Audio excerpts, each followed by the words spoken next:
Okay, Okay, we're starting. we're starting. Okay, so this is part 7 of Faith and Calm. And tonight's topic is going to be making it personal.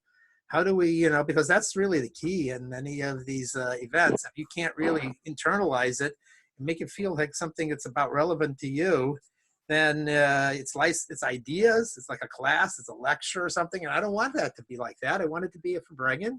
We're going to try and give more time for people to ask questions and socialize at the end. And hopefully this will, make it more warm and personal. And also, we're going to speak about tonight is an awesome night. It's called Lag BaOmer. We're going to speak about eventually. Okay, go ahead. But don't say that word too often, because otherwise you'll be counting the Lag BaOmer already. Yeah. Last year, are we supposed to count right after nightfall? After nightfall, yes. Last year, I was there at Rhone with 600,000 other crazies. It was really an amazing thing. The hills were filled with Jews. There were, thousands of buses, air-conditioned buses that went up there. It was quite an experience, and I prayed for all sorts of different people. And it's an amazing, amazing holiday. Anyway, but right now we're talking about faith and calm and trying to make things personal.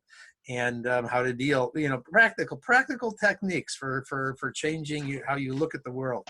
So I thought I need to give a disclaimer here. I want to emphasize that these are not original ideas from me. They're coming from the rabbis, but they're coming specifically from lectures that I listened to during the week, because I need my own inspiration to get through the days. We're all challenged. We're all feeling anxiety. And this is coming partially from Rabbi Manus Friedman and Rabbi Y.Y. Jacobson, and from the Rebbe, Tzichas, and other things. And some of it's original, and I'm just sort of a synthesis. I put things together, and I try to make it simple, and then and explain it. And hopefully I'm doing a job, and we're all on this trip together. So, okay. So one of the things that it says in the prophets about the coming of Mashiach is that God is going to take the Jews, pluck them out one by one from wherever country they are, and bring them to Israel. And you could ask a question about this. It seems very inefficient. Get them all at once. Grab everybody. Why one by one? And I think we never really understood what this meant, but now with the current situation, each of us are scattered in our own places. And each of us as individuals are key and important. If you don't know that, I'm telling you that God values the individual, not the big masses. The time for big leaders, Moses and David and big leaders and stuff is out. And now it's the individual, what the individual is doing and the acts that they do on an individual day, although they may not seem very powerful, are actually extremely powerful to God, because God is infinite. And therefore, one person keeping the Pesach is really powerful to him. And look at it this other way. There's a famous medrash that goes as follows. It says, because there's many rabbis who will go there and say, look at this generation. Look how far down they are. Look how, compared to previous generations who were so holy and did so much and kept the mitzvahs so well and so forth. Why should Mashiach come in this generation and not in the previous generation? And the answer is they gave him a mashal. It's an analogy. And it goes as follows. We haven't heard from God for a long time. 3,332 years and counting. He came to Har Sinai. He came. We had a wedding. It was wonderful. And it's like a husband, They have the wedding. They come home. They're living together. And then the husband tells the wife one day, I'm going out for a little bit. I'll be back in a while. She says, don't be too late. The food's on the table, and I'm expecting you. So he goes out, and he doesn't come home. Hour goes by, 2 hours, a day, 3 days, 5 days. He's not there. 3,332 years later, all of a sudden, he shows up. And the friends were all saying, he left you, he left you, And she says, no, I trust him that he's coming back. And after 3,332 years, he comes in, he sits down at the table, and he says, the soup's cold. He says, God is not like that. That's terrible. I said, he should say is, you're so wonderful. I haven't appeared to you for 3,000 years, and you're still eating matzah, and you're still keeping Pesach, and you come to this class, and you're still interested in being Jewish. How can God not be thrilled? How can he not be tickled with how much devotion from each and every Jewish person? He is tickled. He is so happy because, what have we had? A lot of, calamities, pogroms, and other kinds of stuff. So the individual's devotion is just, you have no idea how precious that is. And that's what this class is about. So I'm going to give you a couple of techniques. I've been trying them this week. It helps me. Maybe it'll help you too. So, one of the aspects that we have right now is that a lot of the community aspects of Judaism are not happening. It's sort of obvious. There's nobody going to synagogue. There's no rabbis giving their sermons. There's no versus weddings. All this stuff that's, the Jews have thrived on for all these years. The community aspect has been very, very challenged. We all individuals. And you might think, when you're sitting and you're praying by yourself, what am I really doing? What am I really doing here, and so forth. And you maybe not feel too inspired when you're praying. So here's two techniques, two ideas to keep in mind about praying, and not only about praying, but every single interaction in the day, because everything that we do in the day is really a way of connecting to God. It's a way of bringing out this connection to God. So the first one, by way of an example, is this is a story I heard from Rabbi Avram Twersky.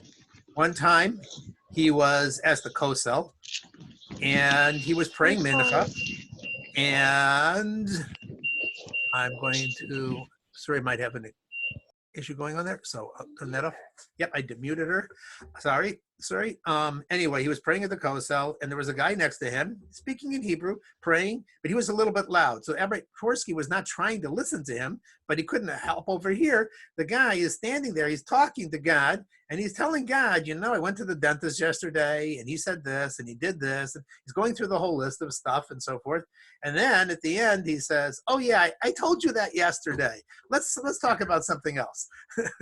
And he said he learned something about prayer. You got to make it real. It's got to be personal. It's about you. God cares about you. He likes to hear about you and so forth. And that's the first obstacle and mindset we really need to get over. And sometimes we think, who am I? Who am I to talk to God? Who am I to ask about God? I don't understand the prayer so well. I don't understand what's going on so well. So the first thing is he cares tremendously about you and every little detail about you and what you're doing and so forth. He cares deeply. He's not indifferent, cold, and sitting on some throne, but rather he's very much intimately involved in every detail of our lives. He cares about what's happening with us. So, like imagine now you might think, he's already heard it before. He knows everything. God knows everything. So why does he have to listen to me?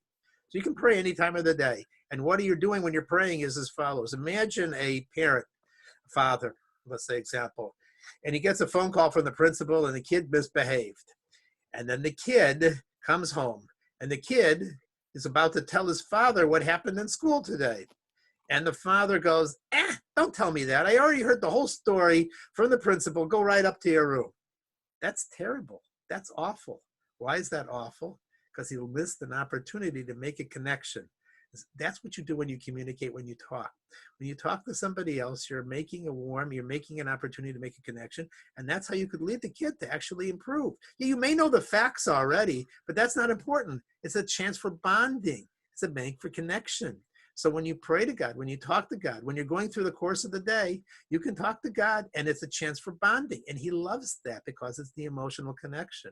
So this is in the story that Rabbi YY told about that. One time he was living still in Crown Heights, and he was in an apartment building, and there was an elevator there, and he was waiting for the elevator, and next to him was some sort of a repairman or something like that, one of those big black African-American brothers and so forth. And he's standing there and he's talking to himself, and he's out loud, he's talking. So Rabbi YY thinks maybe he's got something in his ear. He's talking, on the phone to somebody. And but then he looks and he sees he's not talking to anybody. He's just talking. He's just talking. So he says, I hope you don't mind, but can I ask you a question? Who are you talking to? So the Black American brother says, I'm talking to God. He says, really? He says, yeah. He says, I do it all the time. He says, whenever I have time out, I start telling God what I'm doing, what I'm thinking, what I'm feeling, and what's going on with me, and so forth. And here I'm worried and I'm anxious about this. And my wife says, I learned a lesson. You can talk and you can relate to God in every single event. Everything that happens to you in the course of the day, it doesn't have to be formal prayer. Just when I'm doing some activity in the store or something else, I'm driving, whatever it is, and so forth, you have downtime, make that connection. Just like the child, you make the connection, the emotional connection. It's very powerful. And it starts to change your attitude to life, because you have somebody who cares deeply about you. Because I'll tell you a secret that people don't know. Think, if I say the word God, what do you think about? What image comes to your mind? Well, if it does, that's the first problem. You probably are still like a child and you're thinking that God has an image. He has no image. God has no image. And if we have some sort of fixed idea of who God is, that's already the problem. The real definition of God is the reality of all truth. That's really what the truth of what God is all about. He is the ultimate reality of all reality, and he's the deepest core of who I am. And I live in reality, and God is the source of all of reality. And therefore, since God is the source of all reality, then, that doesn't mean that God's outside of me. He is outside of me too. But who is really inside of me is, I blocked Molly. I want to actually, I'm sorry. I'm going to have to. It's really God is inside of me. And so when I communicate by praying, I'm really getting in touch with the deepest core of who I really am. And that's the second lesson about prayer and about talking to God and about making things personal. And that is, there's an interesting word. The word, don't space out on this. Okay, I'm going to give you a little bit of grammar here and so forth. The word for prayer in Hebrew is called lehitpalel. Ani holech lehitpalel. I'm going to pray. Now, Hebrew verbs are usually 3 letters, and they come in different conjugations. Like for example, to sit. I sit, you sit, he sits, she sits, we sit, they sit, that sort of thing. And then sometimes in other languages, you have this very clear grammatic, the present, the future, and the past. Okay, that's sitting, okay, or that's writing or something like that. Now in Hebrew, you have another whole thing. In addition to all of that stuff about who, the 7 different tenses and the different, the past, present, and future, and so forth, you have this thing called a binyan, a house. And therefore, every verb can also be understood as I am doing this. That's called the kal, the simple explanation. And then like I sat on the chair. And then there's you can change it to being the chair was sat on me. And you can say that in Hebrew in 3 words. The chair sat me. It works. And there's another one called hitpalel, and that is the self-reflective approach. So you can say, I sat myself down on the chair, but you can say it in 1 word.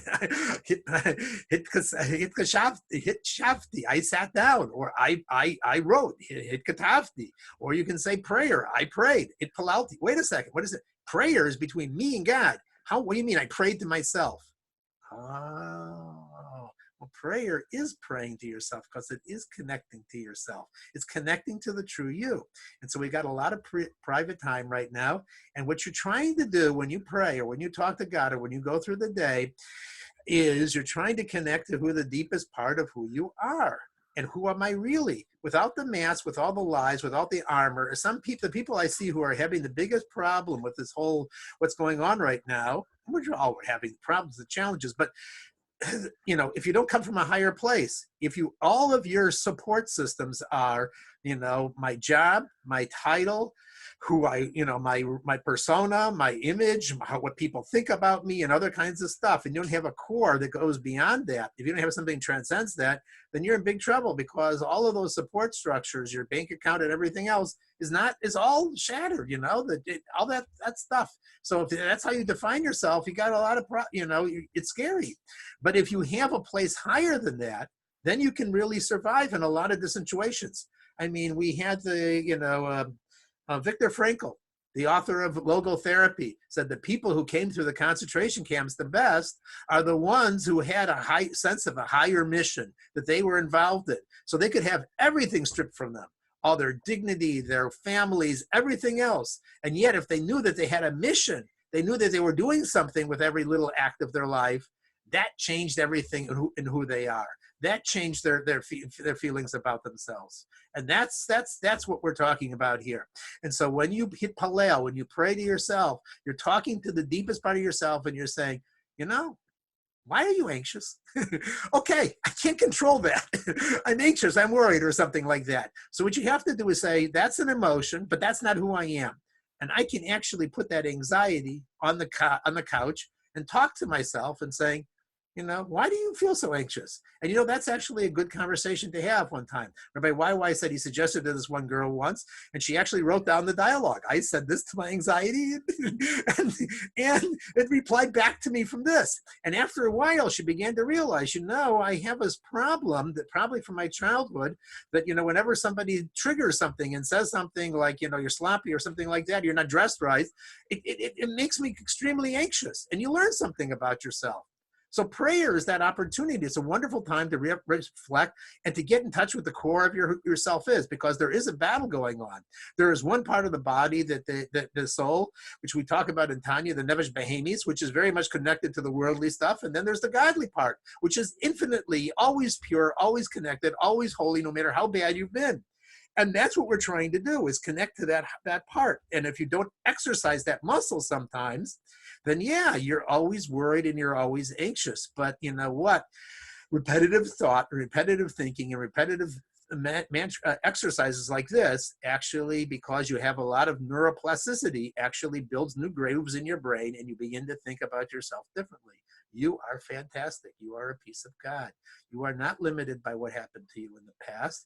You are not limited to you by all the terrible events that happened to you in the past. You're not limited by your diseases and your sicknesses and the other kinds of things and the rejections that you had from this boy or that guy and this guy and that stuff like that. You are wonderful. You are a piece of God, and you are unlimited, because God isn't bad, as I said in the last one. God is not limited, and he's not a flop, and he's not a loser, and he's not a worry ward, and he's not a, you know, so when you say these things, you're insulting God, and you are a piece of God, and he invested himself and he made himself dependent on us.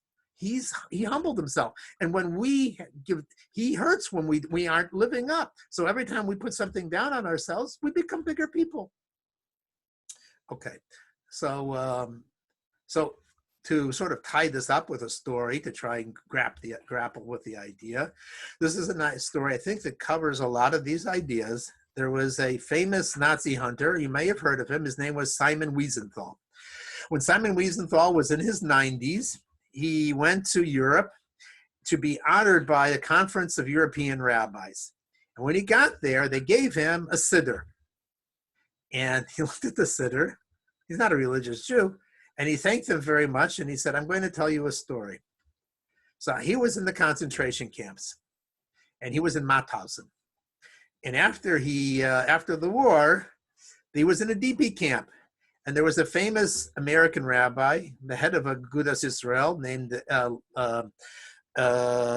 Eliezer Silber.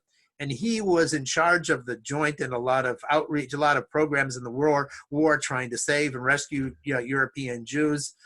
They did what they could. It was not so easy. They did what, they tried, and they tried to raise the consciousness in America. And he worked very, very hard. So he came to that camp. And he saw this guy who was that time the young Simon Wiesenthal.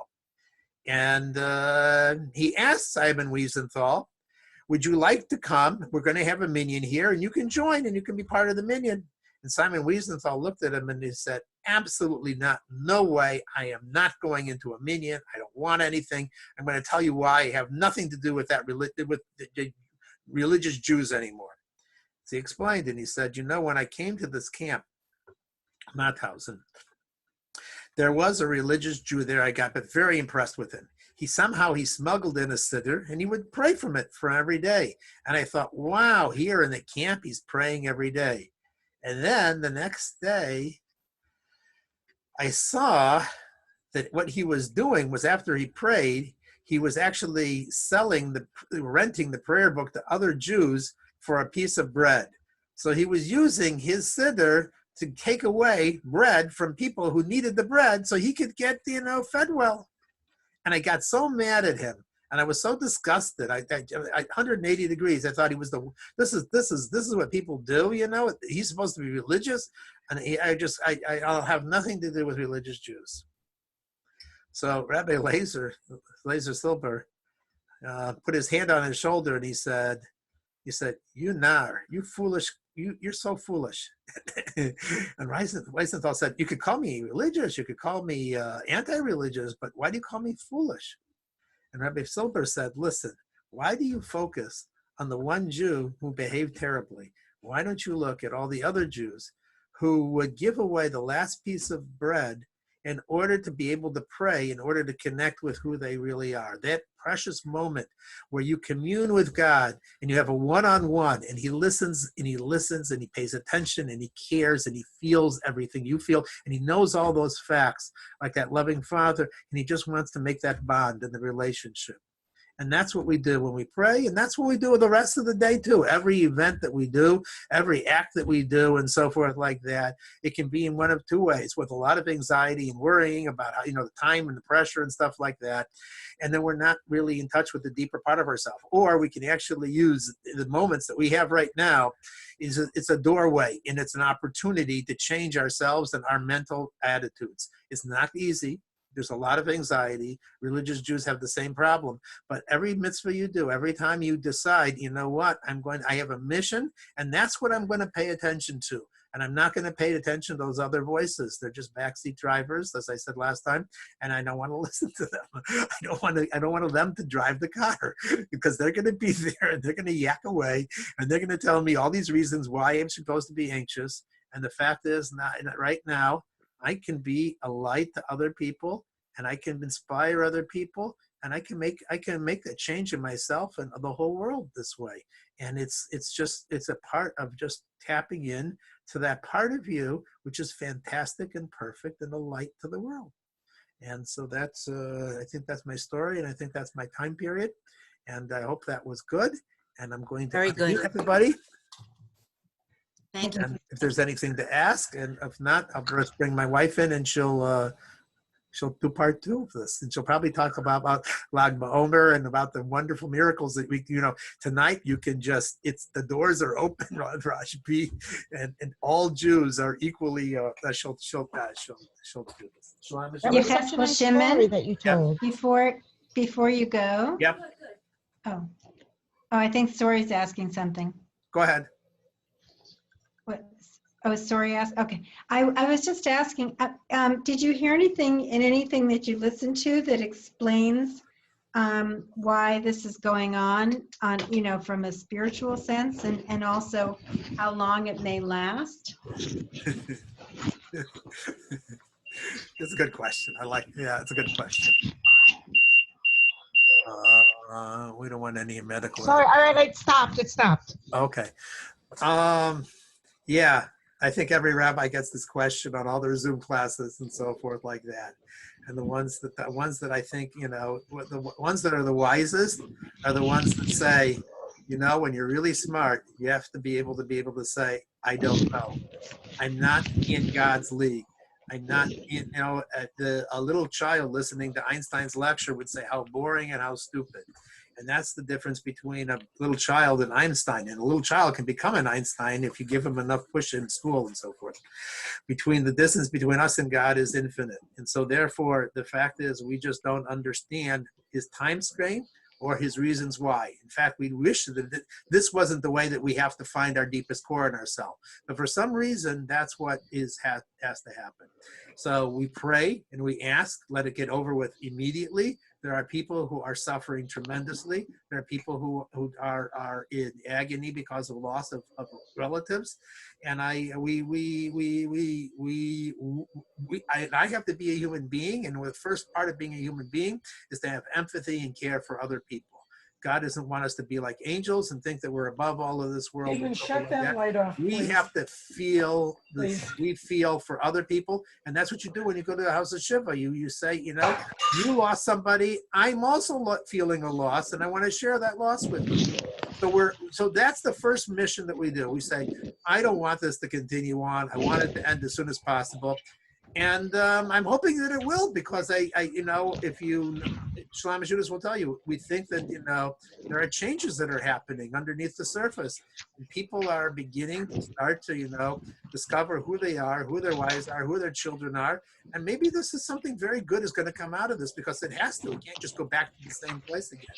So we're hoping that it's going to happen very soon. Timeline is not in our control. That's absolutely sure. I expected this to happen on Pesach. It was the perfect time to let us out of this gullus. It didn't happen. But, you know, Well, I think that's what Rabbi Friedman said in one of his earliest talks about it. yeah. I think he said that, you know, by Pesach it'll start to pass or something, and it's going to be a better world. But now it doesn't look like it's passing anytime soon. And what I was wondering is, I wonder if you or the rabbis relate it to the story of Miriam at all, and the affliction that she had that, you know, caused her to have to be outside of the camp for a week. Only we're not outside for a week. Ours is going a lot longer. So then I'm thinking, well, what's the root of it? What is it that we need to change that? Can I put that one on hold? I think I Yes. can answer that, but I don't want. I want to let Shalom Judas talk, and I don't want this to go and longer than we Okay. said it was going to be. But I like the Okay. question, and I think you have to have a little bit of background to be able to answer that question. Shalom Okay. Judas, you are on. Or maybe you can answer it in an email. Oh, look, she's up there too. Yeah. Oh, we're both in there? Okay, good.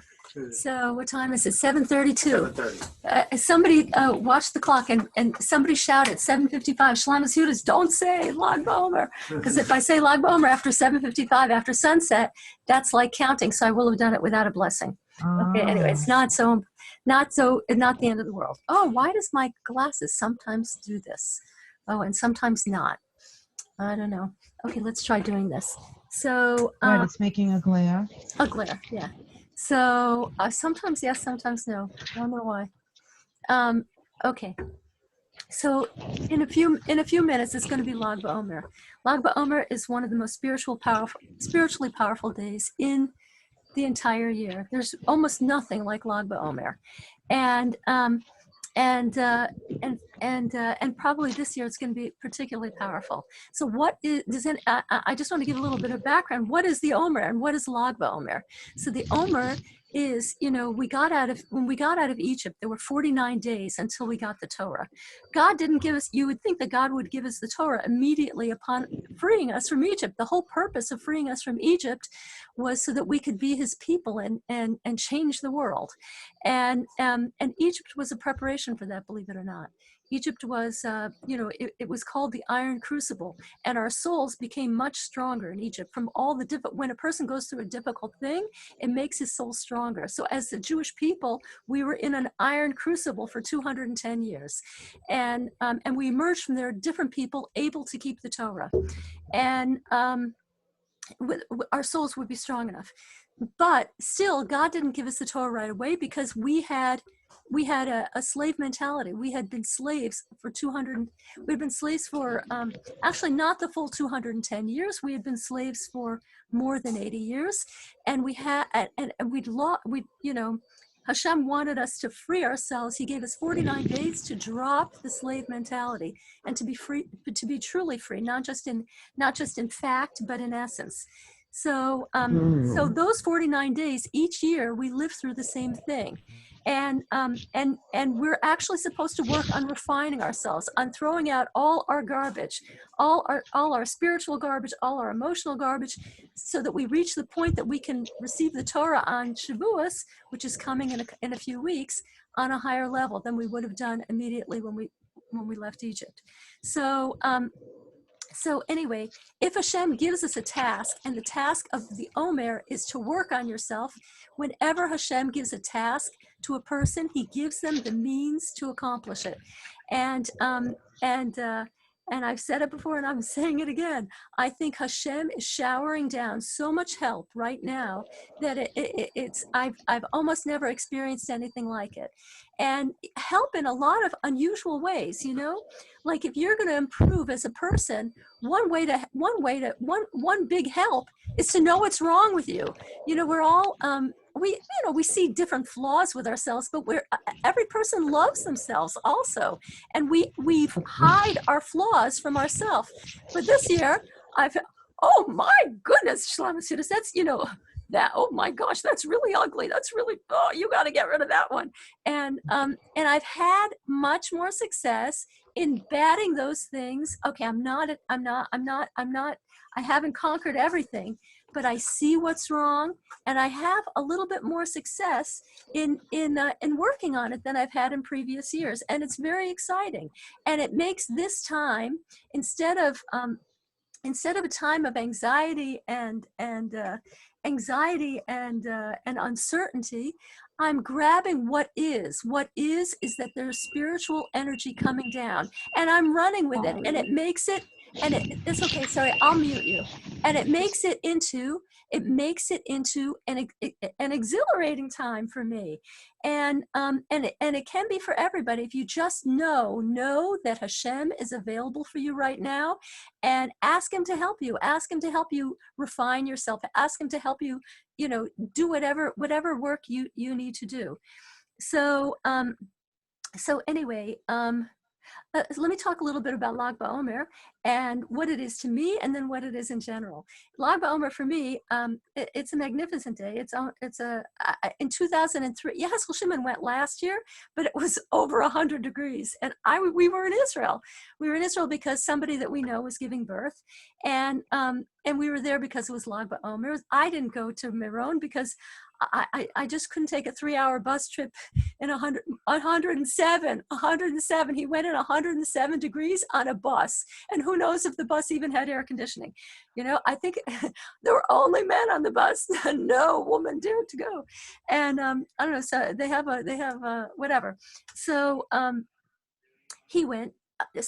But my main experience of Lag BaOmer in Meron, in the place where Rabbi Shimon Bar Yochai, who is the star of, it's his yard site, I went in 2003. It was so spiritually powerful that I felt that I need something to ground me. And I don't know if anybody knows the Posners, but I was walking around, I said, Yehezkel Shimon, I need grounding.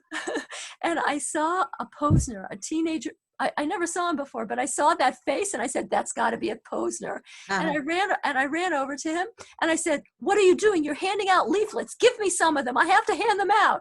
I had to have something physical to do. Otherwise I would have just flown off somewhere. And even more powerful than that was, I think it was around 2012. This is one of my favorite experiences. It was really interesting. I went to Crown Heights, and Crown Heights, Lag BaOmer is huge to the Rebbe. And starting even before he was Rebbe, when the Frierdiker Rebbe, when his predecessor was Rebbe, they started making parades for kids and for adults. Huge parades on Lag BaOmer, when Lag BaOmer is on a Sunday particularly. And so one year I was already in Crown Heights because I went there for the weekend for a women's convention, and on Sunday they were going to have the big parade. Now they were going to have the big parade, and my school was coming down. A lot of the students were coming down with one of the rabbis. They rented a bus and they were coming down. I was already there, so I found the seating that was arranged for my school, and I sat there to guard the seats so that it shouldn't be just taken over by whoever, so that we should have a place. And they said there's certain things that you say with kids, like there's certain Torah passages that kids say, and the children were all saying it together. Thousands were saying it at the same time, and it was so gorgeous. It was unbelievable. But and I was crying during that part. It was so beautiful. It was mind blowing. But my favorite part was finally, my school arrived so late. They arrived late, and finally they came. They sat down, and at a certain point, the rabbi from my school said, "More Shalamas Yehudis," it's our time to march in the parade. Our school is being called up. We have to go. He said, come. I said, me? And he said, yeah, of course. I said, me? And I felt like I was receiving the biggest honor that I have ever received in my life. And I got up. It was so unusual. I've had honors before, but I felt like this is the spiritually biggest, not spiritually, the biggest honor I ever had in my life. And we went on the sidewalk until we got to the street. And then when we walked on the street, and particularly when we walked in front of in front of 770, that's where the Rebbe was always stationed. This was after 1994. You couldn't see the Rebbe anymore. But when we walked, when we walked, I felt like the entire skies were opening up, and I could see the holiness of everything that we do. I could, like you can't see holiness, but I felt like I could. Oh, that's what a mitzvah is. Oh my gosh. Oh, and it was what it was. I felt this is how people felt at Har Sinai. This is exactly how people felt. The skies opened at Har Sinai. You could see godliness. I said, this is what it was. And I didn't anticipate it. It was amazing. The next year, it was also on Sunday. We went back again, and I said to myself, Thomas, you heard us. You had an experience last year. Don't expect it to be the same. It's never going to be the same. Don't think about it. You better not. And I knew this time that I was going to march with the school. And at a certain point, Rabbi Myers, the rabbi, said, Shlomis Yudas, let's go. We're going on the road. And I was really a cool character because I said, well, I know that's a once in a lifetime experience. Not going to happen again. And when my foot left the sidewalk to go to the blacktop, the pavement, the road, there it was. Boom. No, seriously, the skies opened up. Oh my gosh. And I'm crying the whole way. And I'm like, and I'm waving to people. And that's Lag BaOmer. And I'm really not that kind of person. So anyway, it's a very, very potent day. It's a potent day. What I would do and what I'm going to do, Emir Hashem, is if you have a minute, you should write to the Lubavitcher Rebbe. It's the address to write to. You should write to the Rebbe, explain to him whatever you're working on, whatever you want help with. And there's a website you can, if you want, you can type it into the computer and send it to igrotkodesh.com. You can ask me afterwards. It's igrotkodesh.com. Or you can just stick it in a holy book if you but write and I already wrote this afternoon, and I'm going to write, God willing, tomorrow, because it's an opportunity. It's a holy opportunity not to be missed. So briefly, who is Rabbi Shimon, and why are we so excited about him? Rabbi Shimon Bar Yochai. It's his yahrzeit on Lag BaOmer, and we know. We know many things about him. He was one of, it was a very difficult time for the Jewish people when he lived. He was one of five main students of Rabbi Akiva, and he got in trouble with the Romans when he was alive. The Jews were not they were living in Israel, but they were not, as I say to my kindergarten children, they were not the bosses of the country. The Romans were in charge, and he said something slightly derogatory about the Romans, and the Romans heard about it, and they said, "That's it, we're killing him." And he ran away. First, he ran to the shul, and his wife would bring him bread and water with his son Elazar, and his wife would bring them bread and water every day. And then the Romans were ruthless; they were determined to find him, and so he ran away from the. They ran away from the base medrash, from the shul, and they ran. They ran to a cave. He and his son stayed in the cave for What? 12, What is she doing? he and his son stayed in the cave for 12 years, and Hashem helped them survive miraculously, and that's a story for another time. And they came out of the cave, and they learned Torah nonstop in the cave. And when they came out, they couldn't understand, why are people not learning Torah nonstop like us? And God said, that's what you think when you get out of the cave for 12 years, back to the cave. And they went back to the cave for another year. And then when they came out, they understood, not everybody has to learn Torah 24/7. Look how beautiful the Jewish people are. Look at that guy. He's running with two bunches of hadassim for Shabbos. He not just one, but two to honor Shabbos. Wow, the Jewish people are incredible. That's what Hashem wanted. He wanted them to understand that. So anyway, crazy things are said about Rabbi Shimon Bar Yochai in the Gemara and other places. Crazy praise. His contemporaries said crazy things about him, and these are the sages of the Gemara. They don't drool at the mouth. They're not these kind of people.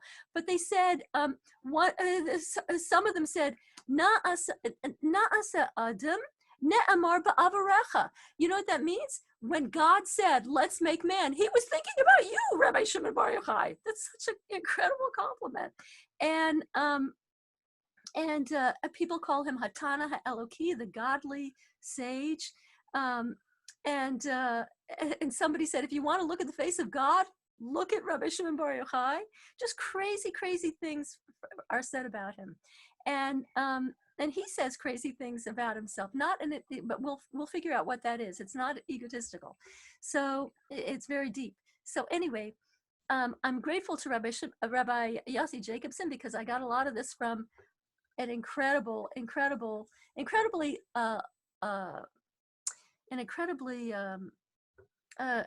he gave a talk based on a talk of the Rebbe. The Rebbe gave a talk in 1969, and Yossi found it, and he went to town with it, and it's very beautiful. And he's talking about who this Rabbi Shimon Bar Yochai is, and he explains him. I'm going to zoom through it. There was a great rabbi. He was a rabbi of our Rebbe learned from him. The Rebbe, Lubavitcher Rebbe, learned from somebody called the Rogatchover Gaon. Gaon means like brilliant beyond belief. And the Rogatchover Gaon explains something about Rabbi Shimon Bar Yochai that's really quite priceless. And let's see, I'm going to try and do it very simply. He says that he contrasts them to there's two. Rabbi Shimon Bar Yochai is often has a disagreement with another rabbi, Rabbi Yehuda.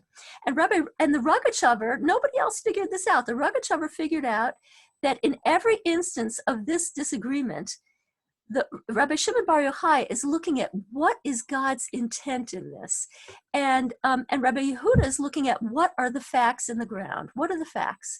And so they have a difference about in halacha, in Jewish law, about chametz. Rabbi Yehuda says chametz on Pesach, it has to be destroyed completely before Pesach. The facts are it's chametz, and you have to get rid of it. You have to obliterate it. Rabbi Shimon Bar Yochai said, no, you have to change its character. If you crumble it, if you destroy it, it's not food worthy anymore. It's not chametz. You have to look at what its inner character. They have another agreement about, it says in our parsha, this week's parsha, that when Mashiach comes, that chaye ra'os, bad animals, will be gone. Rabbi Yehuda says, you know what that means? It means they're going to be gone. There's going to be no wolves. There's going to be no jaguars. There's going to be no predators. And Rabbi Shimon Bar Yochai said, no, that's not what it means. It means all those animals will continue to exist, but the bad in them will be gone. They won't, that part of them will be gone. They have, the Lubavitcher Rebbe extends this idea, and he finds more examples about Rabbi Yehuda and Rabbi Shimon Bar Yochai. And I'm going to get to the most important one. The most important one is a difference on the laws of Shabbos. So for example, there's something called, and this is as learned as we're going to get. There's a category of law called malacha she'ena miskaven, work that you didn't intend. So on Shabbos, you're not allowed to plow. You're not allowed to plow, but what if somebody wants to take a bench, and let's say I live next door to, I live next door to Emily, and she's having a nice lunch in her backyard, but she doesn't have enough furniture. So I want to drag my bench over to Emily's so I can eat Shabbos lunch with her. And so when I drag that bench, it's very likely that bench is going to make furrows in the ground when you drag it. You're not allowed to plow on Shabbos. It's one of the 39 things you're not allowed to do. You're not allowed to plow. So are you doing a sin or are you not? So Rabbi Yehuda said, of course you're doing a sin. You're plowing. The facts are clear. The facts are there. You're plowing. Rabbi Shimon says, no, it's not the case. It's not a sin because you don't intend to plow. Your intention is to get the bench over to Emily's lawn, not you, to bring it all the way over to Emily's lawn. So if it's certain that you're going to plow, that's another factor. But if maybe it'll plow the ground and maybe it won't. It's not. He said it's not a sin. It's not a malacha. You're not doing work you're not doing work that's forbidden on Shabbos. So very interestingly, the law goes according to Rabbi Shimon that if you are, let's say, you're not allowed to pull grass out of the ground. You're not allowed to uproot on Shabbos. But you're allowed to walk across the grass, and in walking across the grass to get somewhere, it's very likely that your sneakers are going to uproot some grass on the way. But it's not a problem because you don't intend to uproot the grass. You intend to get somewhere else. So anyway, okay. So Rabbi Yehuda says, no, you can't do it. And Rabbi Shimon says, wait a minute, you have to figure out what's the intention. So I think it was the Belzer Rebbe drew an amazing conclusion from this. He said, "What on Lag BaOmer, I didn't describe it to you, but in Meron there are 600,000 people typically come tonight and tomorrow. This year, tragically, it won't happen.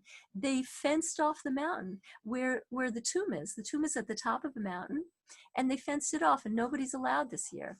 So I don't know what people are going to do. They're going to go cuckoo. When we went in 2003, I didn't tell you this. The whole plane was full of Americans going for Lag BaOmer. We went like a day before, and there was a woman on the plane. She was flying, and she was going to get off the plane in Israel, drive to Meron, spend Lag BaOmer, and go right back to America the next day. She flew, it's a long flight. It's 11 hours. She flew 11 hours to spend Lag BaOmer in Israel, and she was going right back. A lot of money and a lot of time. But that's how crazy people are about Lag BaOmer. So the Belzer Rebbe said, why are people so crazy about Lag BaOmer? There's a lot of big sages in the Torah. Rabbi Shimon is not the only big sage. He said, how a vast variety of people are crazy about Lag BaOmer. If you go to Meron, there are Hasidim, there are Sephardim, there are Ashkenaz, there are secular Jews, there are anti-religious Jews. Every single stripe of Jew is crazy about Rabbi Shimon Bar Yochai. And as the Belzer Rebbe said, there's nowhere else on earth where 600,000 Jews get together at one time. Nobody gets such a thing. Why does Rabbi Shimon get that honor? And the Belzer Rebbe said an incredible thing. He said that what is this thing? Rabbi Shimon says that if you don't intend the action of the sin, it's not your intent. You do something that's wrong, but you don't intend it. Then it's not a sin. So the Belzer Rebbe said, actually he said it about Shabbos, but the Belzer Rebbe extended it, and he said, tell me, what Jew? Like, if a Jew does something wrong, what Jew intends to do something wrong? No Jew intends to do something wrong. Let's say somebody drives on Yom Kippur. Somebody drives somewhere on Yom Kippur, and oh, thank you so much. You're an angel. Thank you. You're an angel. Thank you. Thank you, Malka. She reminded me that it's 7:54. I can't say the words, you know what. Oh, you're an angel. So anyway, so the Belzer Rebbe said that, okay, let's say you're driving somewhere in Lag BaOmer. Oh, I said it! But it's 7:55. What time is it? 7:55, 7:57:09. Oh, you can 7:55. Good. 7:55. Okay, so I'm gonna see my Only on watch. the East My watch is Coast. fast, thank God. Okay, good. So so let's say that somebody on Yom Kippur drives to get somewhere. Are they driving on Yom Kippur because they want to? I want to drive on Yom Kippur. No, they're driving because they want to get somewhere. So extending the idea that Rabbi Shimon Bar Yochai was saying, what is the intent? Is the intent to violate Yom Kippur, or is the intent to get somewhere? Whenever a Jew does something, it's the intent is that they want to get somewhere. They don't want to do anything against Hashem. They don't want, no Jew wants that. So he said, so every Jew comes because innately they sense this rabbi, he gets me. He gets me. He understands me. You know, I once had, okay, he gets us. And and so he gets the preciousness of every Jew. He gets the sincerity of every Jew. Now, I want to skip ahead and say, who does all this remind you of? I don't know if it reminds you of, but it reminds me exactly of the Rebbe. This is exactly the Rebbe. The whole thing is exactly the Rebbe. The Rebbe looked at different groups of people and he redeemed them. He saw the preciousness. He sees the preciousness in each group. For example, in the 60s and even earlier, the Rebbe said we have to talk to non-observant Jews about the mitzvahs. We have to tell them about themselves. We have to tell them about Hashem. And do you know what other Jews who are Orthodox said? Lubavitcher Rebbe, you know what you're going to do? You're sending people to talk to non-frum Jews. You know what's going to happen? Your frum Jews are going to become not frum, and the not frum Jews are not going to change at all. You're wrong. What happened? Lubavitcher Rebbe. Now there are 5,000 Lubavitchers around the world who are running Chabad houses, and they've influenced millions of Jews. I don't know how many. The Rebbe was right. The Rebbe said, what? Frum, not frum. There's no difference. A Jew is a Jew is a Jew. The Rebbe would send shluchim, he would send emissaries for one Jew in Timbuktu. One Jew in Timbuktu who doesn't keep Torah and mitzvahs because it's a Jew. A Jew is an incredibly precious thing. And the Rebbe told everybody, that's it. That's reality. Reality is, it doesn't matter if you're frum or not Jew. A Jew is an incredibly precious thing. The Rebbe also, I forgot when it was, in the late 80s or the early 90s, he said, we have to talk to non-Jews. We have to tell them their mitzvahs. They have 7 mitzvahs, which have a lot of ramifications, not just 7. And people said, what? We don't talk to non-Jews about Torah. What are you talking about? The Rebbe said, no, it's time. Mashiach is here. We have to tell them they have a role also. They have an important part. The Rebbe said this, his predecessor, the previous Rebbe, started talking to women. He started having, he addressed women directly instead of, he would call women together and, they would fill the shul, and he would give talks to them. And the Rebbe explained why, because the Rebbe said, the Frierdiker Rebbe knew that the time has come because women are going to lead the way to the redemption. And since they're leading the way to the redemption, it's incredibly critical to tell them who they are. We're women, as we said before, we are the reincarnation of the generation that left Egypt. We are incredibly powerful people. He also redeemed individual Jews, there's a beautiful, I got to ghostwrite a book for a rabbi one time, and I got to learn, I think it was probably the first talk of the Rebbe, and I learned it in Yiddish. I didn't even barely knew Yiddish, but I knew enough to just make my way through it. And the Rebbe gave a beautiful talk on a woman named Miriam Bas Bilga. She's considered the bad girl of the Gemara. She did something very bad. And the Rebbe says, and he goes on to prove how it looks like the Gemara is criticizing her terribly. And the Rebbe proves with the words of the Gemara itself that not only they're not criticizing her, they're showing the greatness of a Jew by telling her story. Only the Rebbe could do such a thing. And once you hear the Rebbe's explanation, you can never go back to read that story the same way again, never. He redeems lost souls, every soul is precious to the Rebbe. So, so anyway, this is Lag BaOmer. And what is a Rebbe? A Rebbe is somebody who teaches us how to go. Someday, when we have time, I'll tell you the, it's just, Hebrew is incredible. Rebbe means head. He's the head of the Jewish people, but he also is a guide. And he's a guide for us. And he's and we know Mashiach is like a king, and a king is in Jewish law. A king is not a he's not a monarch who sets down the law. He is a role model, and so if the Rebbe is a role model, and if Rashbi is the Rabbi Shimon Bar Yochai is a role model, what did they do? They saw the good in everybody. They not only saw it, they yanked it to the surface. So I asked you guys, I don't know if anybody saw it, but I want us to do an exercise. We can do it for 2 minutes, 3 minutes. I want you to take any piece of paper, find a blank piece of paper, and I want you to think about because it's a potent time. I want you to think about somebody that you have difficulty seeing the good side of.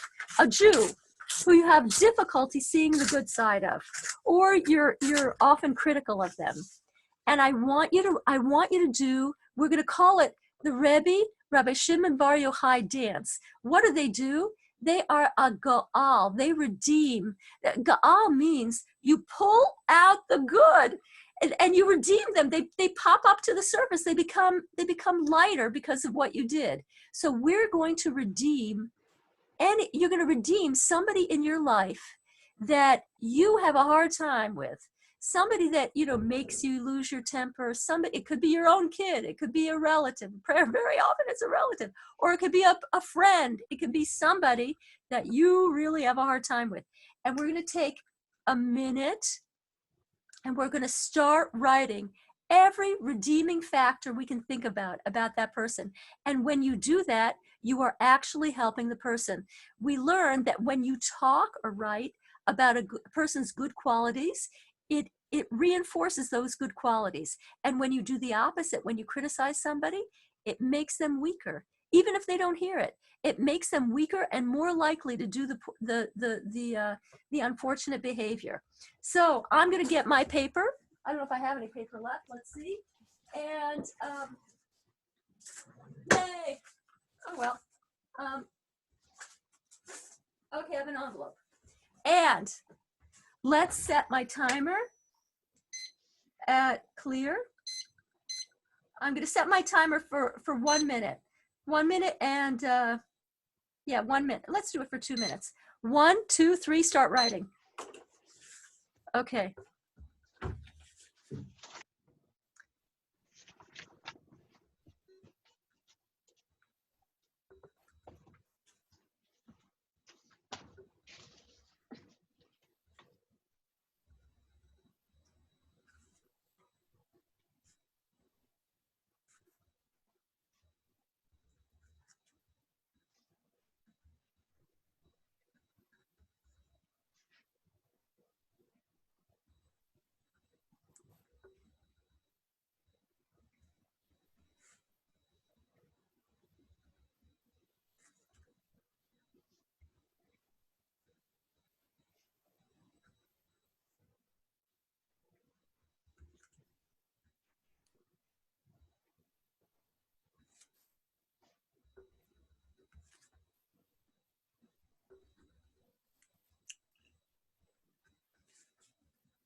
Okay.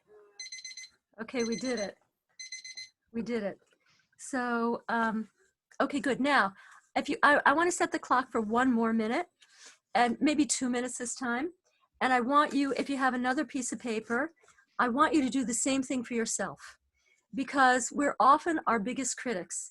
And so I want you to write down every redeeming fact you can say about yourself.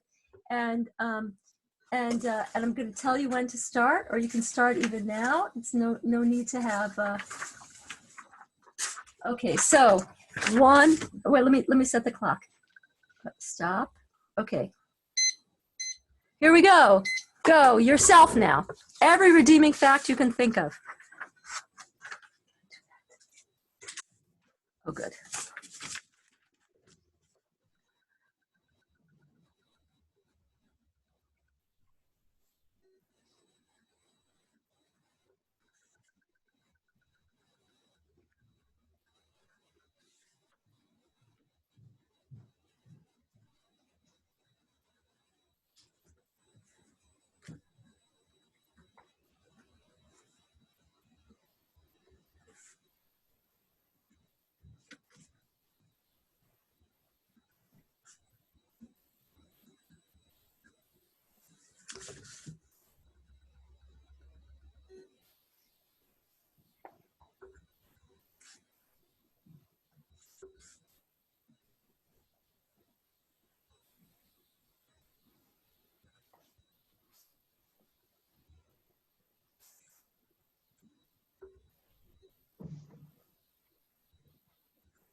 That's such a little time. Do you want more time?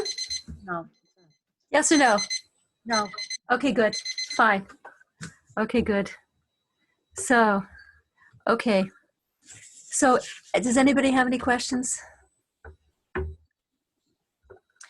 We're practicing. Yes, Faith, I'm going to unmute you. I want to know, I wasn't in the room. What exactly did you do? I So, checked out for a minute. oh, okay, good. So we spent 1 minute and you have to write just freehand, just like any thought that popped into your mind, good things about somebody who you find difficult, somebody in your life who you find difficult. You're supposed to say, I wrote, I'll cover up the name. And I wrote a sheet of things about somebody that I find difficult, and then we spent 2 minutes. We spent 2 minutes on our own redeeming factors, good things about ourselves, because Okay. we often focus on our flaws, and it's helpful once in a while to focus on who you are. Okay. It makes a person happier. Okay. All right. That's okay. Good. Anybody have any questions? No questions. What we wrote. Okay, good. Amy, go I have a ahead. The question is, just to clarify, that this is an honor that you do it on Lag BaOmer because it does what? Let's just remind me of the spiritual purpose of the Okay, exercise. so Lag BaOmer is somehow, I don't really know how, I think Lag BaOmer is because Rabbi Shimon Bar Yochai was such an advocate for Jews, and because it says somewhere that God created the world for Rabbi Shimon Bar Yochai. He's a very holy neshama, a very holy soul that was allowed to come down to the earth in order to teach us secrets of the Torah. And his yahrzeit, a yahrzeit is the day when all a person's good work is elevated. And so I have some, I don't know what the connection is, frankly, but I believe that there's some kind of soul connection between Rabbi Shimon Bar Yochai and the Rebbe. And you know that I very much give credence to all that the Rebbe told us. He hinted that he himself is Mashiach, and there's some kind of wacky tie between Rabbi Shimon Bar Yochai and the Rebbe. Not only did they do the same thing, which is to redeem Jews, to understand the gorgeousness of every Jew, and to let people know about it, and the importance of everything on the face of this earth, the importance of every, like things that people brush, people that people don't think are so important. The Rebbe showed us the importance. So somehow, people on this day are blessed. It's a very common thing to be blessed with babies, to be, people get, there's a lot of blessing that comes down on this day. It just showers down on this day because of who Rabbi Shimon Bar Yochai was, and because of his connection to Hashem, and perhaps because of his connection to Mashiach. There's some tie there. So it's a potent day to ask God, to daven to God for whatever it is that you desire most, and even for other things too. And it's a potent day to write to Lubavitch Rebbe, because the Lubavitch Rebbe is the biggest conduit for blessing that I've ever come across in my life. And I've written hundreds and hundreds of letters to the Rebbe, and I've gotten so much help. It's not to be believed. And even today I wrote 2 letters, and so it's not Rosh Hashanah, it's not Yom Kippur, but somehow it's way up there in holiness. And it's a day to connect to Hashem, and a day to daven, to ask for what you need. So, did I answer that? Is that the day, Shalomis, is that the day that we just left? No, it's beginning right now. Oh, it's beginning We're in it right now. It's right now. The spiritually potent time has started, and it'll be over tomorrow at this time. Okay. And you should grab every minute. I'm going to have to Do leave. Jewish things, and I'm going to leave too. But shall I leave? Does anybody want me to leave it on? I'm going to stop recording. Does anybody